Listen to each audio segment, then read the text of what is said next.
let's see who we have here as we check in with the mystery guest. Mystery guest.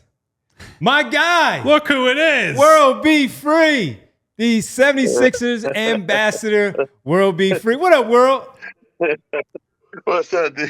How's everything? Everything is great, man. Glad you can hang out with us, with Derek, Kyle, of course. It's been a while, man. Haven't seen you all season. Great to catch up with you. How's your summer going?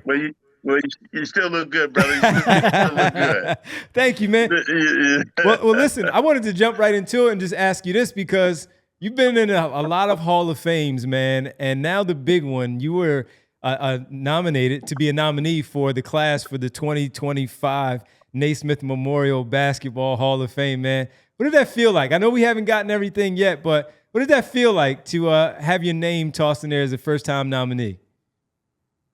You know, just to have your name tossed in there, first of all, I thank God for just giving me that ability to go ahead and perform and do the things that I did on that basketball court.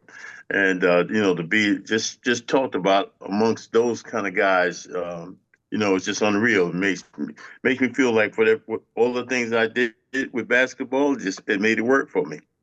Well, listen, man, all-star team, multiple 20-point scoring seasons where, you had those defenders on their heels of trying to slow you down. When you talk about amongst those names, I mean, look, man, you are one of those names. Well, thank you, D. But the thing about it is, I really had a good time in playing sports, and basketball was one of the things that, people say that, you got to win championships and all these type things. I did go to the finals and all that. We lost in Portland, but at one point I can never forget that. But the thing is, we had an opportunity, and every time I played, and they said my game was always totally different from everybody else's. But I played and made sure that the fans and everybody enjoyed themselves. I wanted to win, of course, but I wanted to make sure that, when people paid their money to come out there and see somebody play, I was going to give it to them the best way I could, and that's what I did. It feels like that attitude has been lost a little bit, World, where I know there's been a lot of advancement with all the medical and whatnot, and so these guys rest more, but it does feel a little bit like the value of I'm going to go out there every single night and put on a show for people is maybe not at the forefront the way it used to be. Well, it's different now. Of course, it's the way, I guess, time and the way things are happening with these guys' bodies and the way they work, even though they have more things than we had as far as taking care of our bodies. But, the guys that played, when we played, we played for the love of the game. I mean, like if you lost the game, you couldn't wait to get back there and play again. It was just you loved the game so much. It was like you woke up with it, you slept it. Next to God, that game was like it's what we loved. And so to that point, even right now, you all every time we see you around the arena, big smile on your face, very very positive guy, like excited to be around basketball. Was it as tough for you this season watching this team and following the Sixers as it was for everybody else? Well, I put it this way: it was tough because the fact that I didn't know which suit to wear when I was playing, when these guys were playing. So I didn't know how to come to the game. If I was going to come rough or if I'm going to come, the way they're going to play. So it was a thing that these guys did. They worked hard. It's injuries, messed the season up, of course. But I tell you the truth. Basketball in Philadelphia is always going to be basketball. You can see we had like a lot of G leaguers. We had a lot of guys coming from other places. But you can see that everybody still was coming out to the games. It was like still sell out crowds, even though you don't know who was going to be out there. And you have to go ahead and respect Philadelphia fans. First of all, man, for just go ahead and absolutely, say, look, I'm gonna stick with it.